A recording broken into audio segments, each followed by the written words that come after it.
Hey guys, Brett from Kitchen Table Commander here. If you watch my Gishath Son's Avatar Commander Deck Tech, you know that I built it to easily convert to a Brawl deck. I didn't stuff it with all the good dual lands or the best removal. I made an effort to stick to mostly standard legal cards. This made it easy for most players to build and had the added bonus of being pretty budget. This Deck Tech will take you through the Brawl variant based on the original list. Being a shorter list, I can spend a little bit more time explaining the reason for the cards I include, where the original video was intentionally short, the average attention span on the internet being measured in nanoseconds. Fight!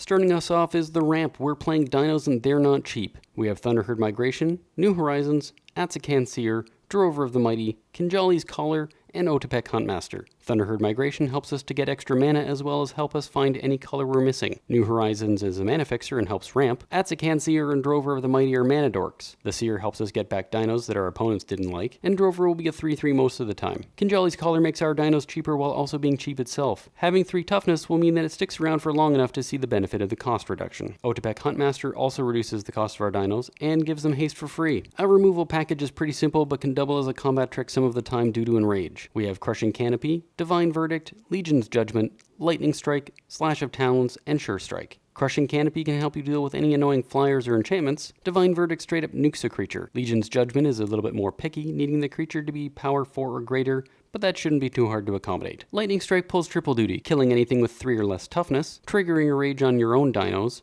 or just giving your opponent a slap. Slash of Talons can be used to do the last few points of damage to kill an annoying attacker or blocker, but you can also use it to trigger Enrage. And finally, Sure Strike. Giving one of your creatures +3/+0 and First Strike at instant speed makes for an awkward block, turning what could have been a really bad attack on your part into a nightmare for your opponent. I honestly don't know how to classify this next card, so I'm just going to come out and say it. Telenali's Crown. It triggers Enrage, but it also gives a great boost to power and gives your creature trample. This would be great attached to a Snapping Sailback. Turn it sideways, rumble in. They block and your Sailback just gets bigger, while also taking an ever-increasing chunk out of their life total. I could see it attached to most of the dinos in this deck, to be honest. It did so much work in playtesting that I had to leave it in the Brawl version. Also hard to classify is Cobbled Wings. Yes, I'm keeping it in. It's cheap and it's personally hilarious to think of a big dumb dino flying. Plus the evasion it gives is hard to ignore. Give Gishath itself wings and turn your opponent's face into a dino-filled pinata. Moving on, we have more removal in the form of fight cards. Hunt the Weak, Mutiny, and Pounce. Pounce is here to trigger Enrage, and Hunt the Weak to make your dinos bigger before also triggering Enrage. Mutiny is here because, well, making your opponent's creatures fight themselves is hilarious, and there's never really a time when it doesn't work out in your favor. Next up, we have the rest of the creatures not already mentioned. We'll start with the Enraged creatures since they make life for your opponents the most miserable. Bellowing Aegisu makes the rest of your team bigger whenever it takes damage. Having 5 toughness means you can block with it pretty safely and make the boost repeatable. Just having it on the battlefield will probably be a deterrent for your opponent's attacks. Frilled Deathspimer is great for blocking 1/1 tokens since it will survive blocking and then do 2 damage to your opponent. Plus early game it's nice to have something with 3 power to trade up. Needletooth Raptor may only be a 2/2 but it can take out a 7/7 by itself if need be,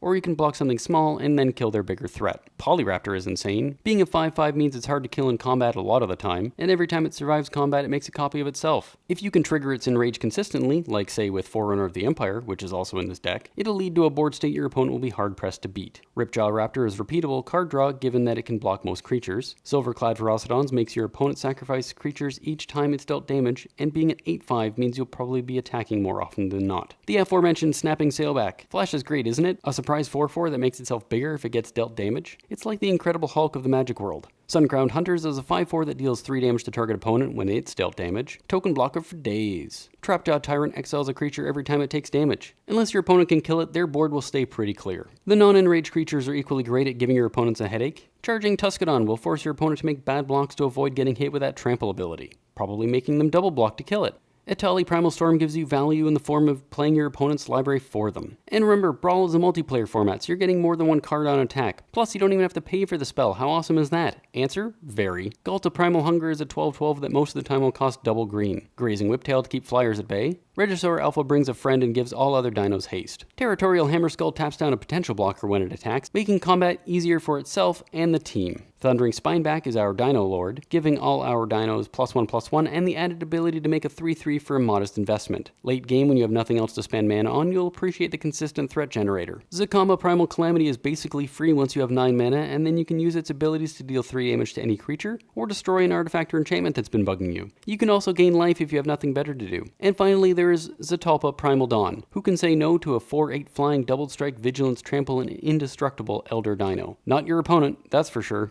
This brings us to our land base. Like the regular Commander deck, our land base is pretty simple, using only a few non-basics. We have Rootbound Crag, Sunpetal Grove, Unclaimed Territory, and Unknown Shores. The rest is filled out with 4 plains, 7 forests, and 8 mountains. Since this deck was originally designed to be legal and standard for as long as possible, none of the Amonkhet dual lands were included. Now that Dominaria has added a new cycle of dual lands, there is an option to upgrade in the form of Clifftop Retreat. It does fill the need for a 3rd dual land to get all the color pairs. If you're worried that the mana curve for this is a little steep, you are correct. This is a greedy deck, but there are options to bring the curve down. If you think Ghalta or Zacama are a little too high on the curve, you could easily swap in Sky Terror, bringing the curve down and also adding in a flyer that your opponent will hate. Well, that brings us to the end. If you want to get this deck to play with at your local game store, you can check out the link in the description for the deck list. I'd love to hear what you guys think. Anything that you think I missed? Do you like the deck techs? Let me know in the comments. If you like this video, let me know by hitting that thumbs up button. Be sure to subscribe if you haven't already. Hit that notification bell so you know the instant we upload content. You can follow me on Instagram @KitchenTableCommander or on Twitter @KitchenTableCommand. It's been a blast as always, and I'll catch you guys in the next video.